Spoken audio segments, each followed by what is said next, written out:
Number 5. Last night, a friend rushed me out of the house to catch the opening act at a local bar's music night. After a few drinks, I realized my phone wasn't in my pocket. I checked the table we were sitting at the bar, the bathrooms, and after no luck, I used my friend's phone to call mine. After 2 rings, someone answered, gave out a low, raspy giggle, and hung up. They didn't answer again. I eventually gave it up as a lost cause and headed home. I found my phone laying on my nightstand, right where I left it. Number 4. When I was a kid, I was always the last kid to get picked up by the bus driver to go to school. One day I was waiting for the bus by myself and a bus with no kids pulled up. The bus driver smiled and told me to hop on. I just had a bad feeling. I said, "Where are the other kids?" He said, "We will go get them now. Just get on." He got more and more pushy but didn't do anything crazy. I just kept saying no and he shrugged and left. The real bus pulled up a few minutes later. I went to school and my parents didn't know until I mentioned it that night. Looking back, they were pretty worried. I remember them scrambling to make a few phone calls.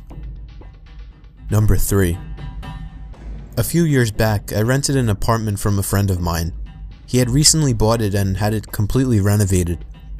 He put it up for sale but couldn't find a buyer, so I offered to rent it in the meantime.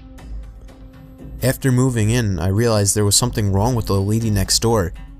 She was about 45 but looked much older. She would sit up all night listening to Christian radio shows and talking loudly to someone. It got to the point where I couldn't sleep, so I went over to her place and asked her to keep it down. She opened the door and I got a quick peek. Her walls all had crosses painted on them in different colors, and words like Jesus and angels scribbled everywhere. The windows were painted black, letting no light in at all. It was damp, yellow-stained 50-year-old carpets, dog shit, and cockroaches everywhere. No dog, though. I asked her to please keep it down. She just looked at me and shut the door. Then she turned up the radio even louder. The next night I had my girlfriend staying over. I wake up in the middle of the night and see a shadow of a person next to the bed, looking at us sleeping. I think I'm hallucinating, as I usually do in the dark when I'm sleepy. But then, the shadow starts talking. It's my neighbor and she's holding something in her hand. She broke in during the night and who knows how long she stood there. "You should lock your doors at night," she says and walks out. The next morning, I hear someone making strange noises below my bedroom window. It's my neighbor talking to herself in tongue. She has a plastic bag in her hand with her rotting dead dog inside. It's hot as hell outside and I can smell death from that bag. At this point, I'm scared shitless. She's obviously very insane. I go upstairs and knock on another person's door and ask them what the hell is going on. The guy is as scared as me. Apparently, she broke into his apartment one evening as well while he was watching TV with his kids. He got up from the couch to get a snack, only to find her behind the couch, staring at him holding a power drill. Come to think about it, now I know what was in her hand. At this stage, I'm basically shitting myself. I call the cops and they know all about her. Apparently she's a violent schizophrenic and she hasn't taken her meds, but they can't force her or enter her apartment without her permission because she owns it. The only thing they can do is get her when she goes outside. I sit up for the next 2 days, waiting for her to run out of cigarettes. When I hear her leave at 2 a.m. to go across the road to the 7-Eleven, I call the cops. They have 3 cars and a special van over in less than 2 minutes. They restrain her and throw her in the van and drive off to some institution, and in less than a minute, it's like she was never there. I never see her again. Still have nightmares about her looking at me in my sleep. Number 2. I was about 15 minutes from finishing the night shift at work when there was a massive crash on one of the windows in the office, so I get up and go check it out. Someone has thrown quite a sizable rock through one of the windows on the front of the building. This is made especially weird because I'm working in the industrial district at 11:30 at night with none of the other businesses open. I go back to my desk, put a quick call through to security to let them know and decide to head home. As I'm leaving the building, I'm freaking myself out about it more and more and end up running to my car, getting in and taking off. I'm almost home and I've started to calm down a bit when I realized that I didn't unlock my car when I got in. It had been unlocked the whole time.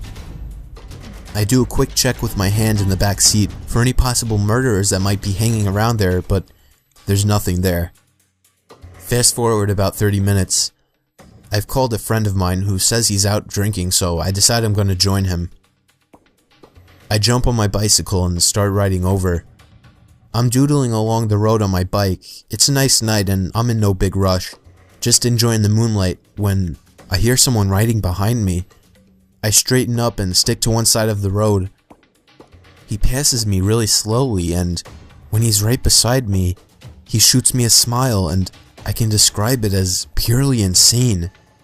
I kind of flinch and am taken aback as he rides on. That's when I realize he's riding my mom's bike. Needless to say, I sprint the hell home. When I get there, sure enough, her bike is missing and one of my car's doors is open. The back left one. I was driving and had no need to open that door. Number 1. I worked at a campground on night shift, 12 a.m. to 8 a.m. every night. It wasn't bad. I would bring in my PS2 and game a good portion of the night, only having to deal with 1 or 2 people on busy nights. It was just me in this little 8-foot by 8-foot shack, with nothing around but dark all night. My first week there, the other third shift guy who was quitting told me about this payphone a few feet from the shack where I worked. He said it rang every night at 4:17 a.m., just once. It was probably just an automated test call, he guessed. He's never answered it himself.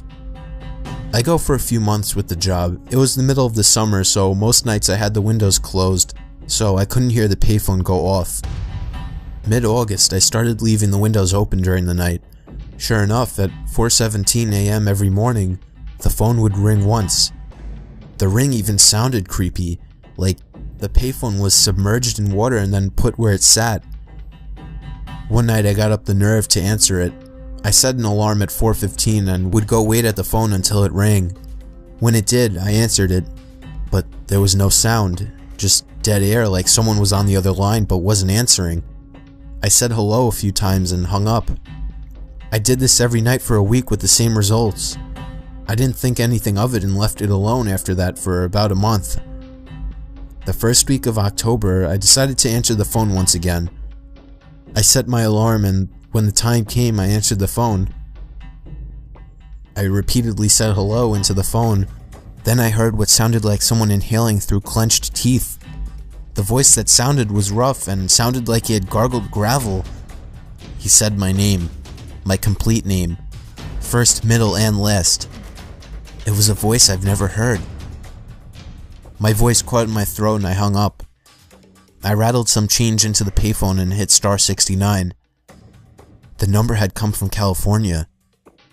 I lived in Indiana.